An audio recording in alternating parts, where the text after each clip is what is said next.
السلام علیکم، میں ہوں مریم ذیشان. آپ دیکھ رہے ہیں پروگرام تھنک ٹینک. میرے ساتھ موجود ہیں ایاز امیر صاحب، سلمان غنی صاحب، ڈاکٹر حسن عسکری صاحب اور رشید صافی صاحب. ناظرین، فرانس میں منعقدہ سربراہی اجلاس کے موقع پر وزیر اعظم شہباز شریف کی IMF کے مینیجنگ ڈائریکٹر سے ملاقات ہوئی ہے اور اس ملاقات میں وزیر اعظم نے اس عزم کا اظہار کیا ہے کہ پاکستان IMF کے ساتھ تمام طے شدہ اپنی ذمہ داریوں کو پورا کرے گا. جبکہ دوسری جانب وزیر خزانہ اسحاق ڈار صاحب نے پاکستان میں امریکی سفیر سے ملاقات کی ہے اور ان سے تعاون کی درخواست کی ہے کہ اسٹاف لیول معاہدے میں تعاون پر کچھ پیش رفت کی جائے. اس معاملے پر صحافی نے کل اسحاق ڈار صاحب سے سوال کیا کہ IMF سے معاہدہ کب تک ہو جائے گا، تو اسحاق ڈار صاحب آگ بگولا ہو گئے اور اسی تمام تر صورتحال میں آج آصف علی زرداری صاحب نے مساق کے معیشت کی ضرورت پر زور دیا ہے. تو ہمارا سوال آج یہ ہوگا کہ ایک تو حکومت اگر معاہدے کے لیے پرعزم ہے تو اصل رکاوٹ کیا ہے، اور ایاز صاحب اگر پیپلز پارٹی بار بار مساق کے معیشت کی بات کر رہی ہے تو اس پر کوئی پیش رفت کیوں نہیں ہو رہی؟ جی ہاں، وہ سیاست کا آپ وہ کر دیں، ستیہ ناش کر دیں اور پھر یہاں اس طرف آپ یہ کہہ لیں تو ایسے وہ چلتا نہیں ہے. بہرحال جو آپ نے کہا کہ IMF کا کیوں معاہدہ نہیں ہو رہا، حیران کن بات ہے. بین الاقوامی شہرت یافتہ فائنانس منسٹر ہو، وزیر اعظم ہو، جو ہر ایک کو ملتے ملتے گلے جب کوئی ملنا چاہے یا نہ ملنا چاہے گلے لگا لیتے ہیں اور پھر کہتے ہیں میں آم بھیجوں گا. اسلامک ڈیولپمنٹ بینک کا جو چیئرمین انہوں نے کہا کہ اچھی کوالٹی ہے آم میں بیچوں گا، اور پھر بھی IMF معاہدہ نہیں ہو رہا. یہ اسلامی دنیا کی واحد ایٹمی قوت یہ جو ہے، آپ کہہ رہی ہیں کہ IMF ڈائریکٹر کو وہاں ملے. IMF ڈائریکٹر پاکستان کیوں نہ آئیں؟ اور وہ جو ہے کہ امریکی سفیر، یہاں تک ہو چکی ہے بات. امریکی سفیر کو تو ڈار صاحب کا درشن کرنے کے لیے وقت مانگنا چاہیے تھا، اور یہ حیران کن بات ہے. اور وہ جو ہے کہ صحافی نے پوچھا، وہ ایک تھا نا پرانا ڈرامہ کہ اینڈریو پنٹو کو کیوں غصہ آ گیا، تو اسحاق ڈار کو کیوں غصہ آ گیا اور غصے کا اظہار انہوں نے ایسے کیوں کیا. اور یہ حیران کن بات ہے کہ اس صحافی جو ہے، مطلب اس نے اتنی جرأت کیسے کرے. لندن میں جب یہ اسحاق ڈار صاحب جاتے تھے، منہ چھپاتے پھرتے تھے. ایک آدھ دفعہ کہیں وہ مسجد میں وہ کرنے گئے، ایسے وہ تصویریں جو ہیں شائکار ہیں کہ اگر انٹرنیشنل ایگزیبیشن ہو اور حضور اسحاق ڈار صاحب کی وہ ہوں تو مجھے یقین ہے کہ وہ اول پرائز جو ہے آسکر جیتیں گے، اور اول پرائز وہ فوٹوگرافک ایگزیبیشن کا وہ کر لیں. لیکن یہاں پہ آ کے مطلب ہے ان کا ایک جاہ اور جلال اور عالمی شہرت یافتہ تو ہیں ہی. اب کیوں نہیں IMF کا ہو رہا؟ جو گرو ہیں ان کے حضرت کے، وہ ناک رگڑ رگڑ کے پیچھے 14 ماہ سے لگے ہوئے. گرو ہمارے ہو گئے اور ایڈوائزر 14 ماہ سے. اچھا، وہ ان کے گرو مرشد، جیسے ان کے مرشد یہاں مرشد اور فلانا فلانا جو ہیں ان کے یہ وہ فلانا 14 مہینے سے ناک رگڑ رہے ہیں. ابھی یہ آپ کو کہیں گے، میں ابھی لکھ کے دے سکتا ہوں کہ یہ کیا فرمائیں گے، جنہوں نے IMF کے ساتھ یہ کیا اور CPEC کا یہ کیا اور فلانا. اور بھائی جو آپ کے مرشد وغیرہ کر رہے ہیں سارا ان کی پیروی کریں. ناک رگڑ رہے ہیں، پاکستان کا جو ہے وہ سب کچھ ہو گیا. لیکن حیران کن بات ہے، دنیا جو ہے، ہم معترف ہیں جناب اسحاق ڈار کی عظمت کا، ان کی سمجھ کا، ان کی دور اندیشی کا. دنیا کیوں نہیں ہو رہی؟ 2 دفعہ انہوں نے 40 سال سے یہ کیا لگتے ہیں سمدی صاحب ہیں کیا ہیں؟ ایک تو ہماری ایک تاریخ ہے، لندن کا ذکر تاریخ ہے سمدی، ایک تو سمدیوں کی تاریخ ہمیں کرنی پڑے گی. اب کسی اور کے سمدی کا میں کروں گا تو آپ کو برا لگ جائے گا. لندن کا ذکر نہیں ہوا ابھی تک. لندن کا میں نے کر دیا ہے نا جی. لندن میں جب وہ جاتے تھے، نہیں وہ آپ جاتے ہیں وہ ٹھیک ہے. تو آپ کہہ رہے ہیں دنیا مانتی ہے اسحاق ڈار صاحب کو، تو IMF ان کی کیوں نہیں مان رہا؟ سلمان صاحب کیا مسئلہ ہے؟ ہم ایک طرف پرعزم ہیں کہ بھئی معاہدہ ہونے کو ہے اور دوسری طرف ہم درخواستیں کر رہے ہیں. دیکھیں، یہ معاہدہ IMF سے معاہدے کوئی نئی بات نہیں ہے. اس سے پہلے 11 پروگرام ہو چکے ہیں مختلف حکومتوں میں. آخر کوئی ایسی وجہ تو ہے کہ IMF اور حکومت کے درمیان مذاکرات چلتے ہیں، پھر کہا جاتا ہے کہ شرائط پوری ہو گئی ہیں، پھر نئی شرائط آ جاتی ہیں. یہ سب کچھ ایک گریٹ گیم کا حصہ ہے اور اس سے پہلے خود وزارت خزانہ بھی یہ بات کہہ چکی ہے کہ وہ کچھ شرائط منوانا چاہتے ہیں کہ کیا وہ شرائط ماننے کی پوزیشن میں ہیں یا نہیں. مجھے تو ایک بات نہیں سمجھ آ رہی کہ ایک سال سے دیکھیں یہ معاملہ 2022 سے اٹکا ہوا ہے اور ایک سال میں $1 بھی ان کو نہیں ملا, اور آخر IMF سے یہ معاہدہ کروانا کیوں ضروری ہے کہ آپ کی جو معاشی پالیسیز ہیں ان کی تعمیل اور تشکیل کے لیے دیگر ممالک سے معاملات طے کرنے کے لیے یہ معاہدہ ضروری ہے. IMF کی بڑی پریشانی یہ ہے کہ انہوں نے بجٹ کیسے بنایا. دیکھیں اس سے پہلے انہوں نے پورا پریشر ڈالا, وہ تو یہ چاہ رہے تھے کہ پاکستان دیوالیہ ہو جائے گا, اور پاکستان کے اندر سے بھی ہمارے کچھ سیاستدان, ہمارے کچھ تجزیہ کار یہ کہتے نظر آئے کہ ہم پاکستان سری لنکا بننے جا رہا ہے, پاکستان دیوالیہ بن کے قریب ہے. اور میں ہمیشہ یہ کہتا رہا ہوں اور میں وہ بار بار کہتا ہوں اس لیے کہ پاکستان نے دیوالیہ نہیں ہونا. اور چین بھی دیکھیں, چین آپ کے ساتھ کھڑا ہوا ہے, آپ نے آئل کی جو ادائیگی کی ہے وہ یوان میں کی ہے, تو کہیں نہ کہیں سے تو کچھ آ رہا تھا. لیکن بات یہ کہ پاکستان کی معیشت کیوں کر نہیں کھڑی ہو پا رہی, اور IMF سے معاہدہ وہ آخری مراحل پہ کیوں ہے, وہ پایۂ تکمیل تک کیوں نہیں پہنچتا. یہ ایک گریٹ گیم ہے. گریٹ گیم کیا ہے کہ اس کے حوالے سے خود پاکستان کے وزیر اعظم نے کہا تھا کہ اگر اس کی شرائط کا پتہ چل جائے تو دن میں تارے نظر آ جائیں. آخر کیا وجہ ہے کہ ماضی کے اندر بھی اس طرح کی شرائط آتی رہی تو وہ پاس ہوتی رہی, لیکن ایک سال کے اندر یہ معاہدہ لٹکا ہوا ہے. بنیادی بات یہ ہے کہ جب تک آپ اپنے وسائل کے تحت اپنی معیشت کو کھڑا نہیں کریں گے, قرضوں کی معیشت کبھی نہیں چلی. بات یہ کہ ہماری معیشت ہم قرض لیتے ہیں, اس میں سے سود بھی ادا کرتے ہیں, پھر قرض لیتے ہیں, اور ہر آنے والی حکومت یہ کہتی ہے کہ جی ماضی کی حکومتوں نے قرضے لیے ہیں, تاریخ انہوں نے رقم کی ہے جو قرضوں کے خلاف کمیشن بنا رہے تھے. جب تک آپ کی معیشت اپنے پاؤں پہ استوار نہیں ہوگی یہ سہارے آپ کو لینے پڑیں گے, یہ آپ کو بلیک میل کرتے رہیں اور بلیک میل کریں گے. ٹھیک ہے, تو اسحاق ڈار صاحب نے بھی کہا ہے ڈاکٹر صاحب کہ IMF ہمیں بلیک میل کر رہا ہے. سلمان صاحب کہہ رہے ہیں گریٹ گیم کا حصہ ہے. کیا واقعی کوئی جیو پالیٹکس ہو رہی ہے اس معاملے پر؟ دیکھیے, جب ہم کوئی مسئلہ نہیں حل کر سکتے تو ہمیشہ گریٹ گیم کا ایک کور استعمال کرتے ہیں. دیکھیے, جو پچھلی حکومت تھی اس حکومت کے آنے سے پہلے ان کے ساتھ بھی مسائل تھے IMF کے, اور انہوں نے قسط کو ڈیلے کیا تھا, کیونکہ اس کا بھی میں وجہ آپ کو بتا دوں گا. اور پھر یہ گورنمنٹ آئی ہے, انہوں نے پچھلی کو مورد الزام ٹھہرایا اور اس کے بعد خود پھنس گئے. جو یہ باتیں کہی جاتی ہیں نا کہ شرائط پوری کر دی گئی ہیں, یہ بیان پاکستان کی طرف سے ہوتا ہے, پاکستان کے وزیر فائنانس کا ہوتا ہے, ہمارے پرائم منسٹر کا ہوتا ہے. IMF نے ابھی تک یہ کبھی نہیں کہا. دیکھیے, IMF ہمیشہ اکنامک ریسٹرکچرنگ کی بات کرتا ہے, اور اس نے بڑے کلیئر اعتراضات کیے ہیں جو یہ ہوائی بجٹ دیا گیا ہے اس پہ, اور اس کی وجہ سے یہ معاملہ رکا ہوا ہے. بات یہ ہے کہ ہمیں سچ تو بتایا نہیں جاتا. سچ یہ ہے کہ آپ کی اکانومی اس حد تک ڈیپینڈنٹ ہے کہ آپ ان تقاضوں کو پورا نہیں کرتے, بلکہ بہت سی ایسی سبسڈیز دے دیتے ہیں جو کہ آپ کو ان کی اپروول نہیں ہوتی. یا تو آپ ان سے پہلے اپروول لیں, لیکن آپ نے چونکہ قوم کو یہ دکھانا ہے کہ آپ قوم کی ناموس, قوم کی عزت کے پاسبان ہیں, لیکن یہ نہیں سوچتے کہ جب امبیسڈر کو کہتے ہیں خدا کے لیے ہمیں بچا لو, یا جو ہے اس کانفرنس میں گئے ہیں پرائم منسٹر ڈائریکٹر کو ریکویسٹ کر رہے ہیں کہ وہ کر دے. آپ کو یہ نہیں پتا کہ اگر وہ اس قسم کی کانفرنسوں میں اگر آپ کی سر راہ ملاقات ہو جاتی ہے, چائے کافی کے موقع پہ ملاقات ہو جاتی ہے, یا آپ سائیڈ میں بیٹھ کے بات کر لیتے ہیں, اس سے اسٹیٹ پالیسیز چینج نہیں ہوا کرتی. وہ ڈائریکٹر کو کہا, ڈائریکٹر بڑے ڈپلومیٹک طریقے سے گفتگو کرے گی, لیکن فیصلہ میرٹ پہ ہوگا. لہٰذا یا تو آپ ہمیں یہ بتا دینا کہ اگر آپ کہتے ہیں کہ شرائط پوری کر دی ہیں, تو یہ IMF کیوں کہتا ہے کہ شرائط پوری نہیں ہوئی؟ IMF نے جو اعتراض کیے ہیں وہ ان کا جواب ان کو دیا جائے, تو یا پھر آپ ان کی جان چھوڑ دیں. آپ کہیں اب پرابلم آپ کی یہ ہے کہ آپ کو آئندہ کے لیے بھی تو IMF چاہیے نا. اب 30 جون کو یہ تو جیسا کیسا ہے 30 جون کو ختم ہو جائے گا, لیکن آئندہ کے لیے بھی IMF کو چاہیے. اگر آپ کا ٹریک ریکارڈ برا ہے تو اس کا مطلب یہ ہے کہ نیا ایگریمنٹ سائن کرنے کے لیے بھی اچھی خاصی آپ کو زیادہ ایفرٹ کرنی پڑے گی, کیونکہ ڈسٹرسٹ ہے دونوں کے درمیان.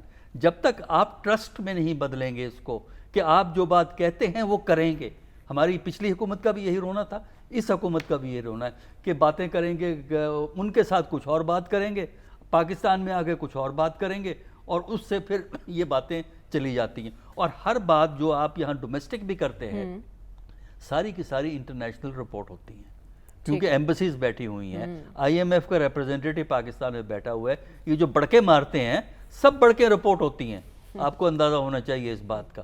تو لہٰذا میرا خیال یہ ہے کہ جب تک آپ میں یہ پولیٹیکل جو ہے ایکسیجنسیز کو چھوڑ کے جب آپ کے اندر پروفیشنلزم کہ کام کس طرح میرٹ پہ کیا جاتا ہے اب اور کس طرح پروفیشنلی کیا جاتا ہے، جب تک آپ پروفیشنل اپروچ اڈاپٹ نہیں کریں گے آپ کو ڈپلومیسی میں بھی ناکامی ہوگی اور آپ کو اکنامکس میں تو ناکامی ہوگی، اور اگر اکنامکس میں ناکامی ہے تو پھر آپ کا ہر گیم ہی بگڑ جائے گا. ٹھیک ہے، تو آپ کے پروفیشنل ہونے کی ضرورت ہے. صافی صاحب، ہم ان سے قرض مانگ رہے ہیں، وہ ہم سے اپنے اعتراضات کے جواب مانگ رہے ہیں، تو معاملات کو منطقی انجام تک پہنچ سکتے ہیں؟ دیکھیں، منطقی انجام تک تو معاملات جاتے نظر آ رہے ہیں، اس کے نتائج ہمارے سامنے ہے. پاکستان شدید مالی دباؤ کا شکار ہے.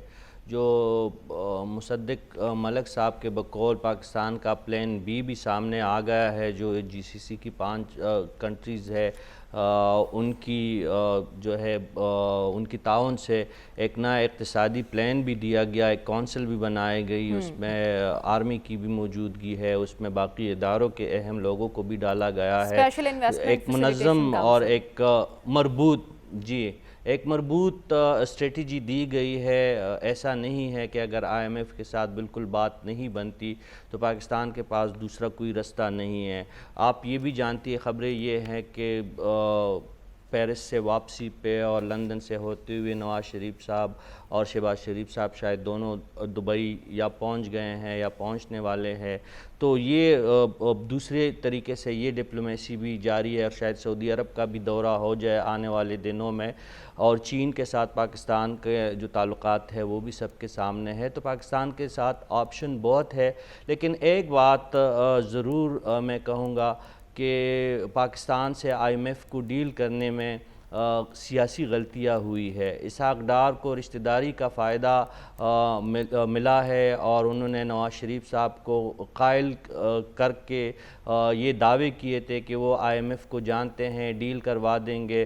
مفتاح اسماعیل بالکل ٹھیک کر رہے تھے، جو وہ 5-6 مہینہ میں کرنا چاہ رہے تھے اسحاق ڈار صاحب انہی اقدامات پہ اب آ گئے ہیں، لیکن اب بہت دیر ہو گئی ہے اور آئی ایم ایف سے ڈیل مشکل سے مشکل تر ہوتی جا رہی ہے. اور دوسری بات یہ ہے کہ آئی ایم ایف نے، میں پہلے بھی آپ کے پروگرام میں عرض کر چکا ہوں کہ دہشت گردی کے خلاف جنگ سے بھی بڑی ہمیں جو قیمت ادا کرنی پڑی ہے آئی ایم ایف کے ساتھ. جو ہماری ڈیل ہے یا آئی ایم ایف کے رویے کے نتیجے میں، یعنی 130 ارب ڈالر کے لگ بھگ ہم وار اینڈ ٹیرر میں ہمارا نقصان ہوا.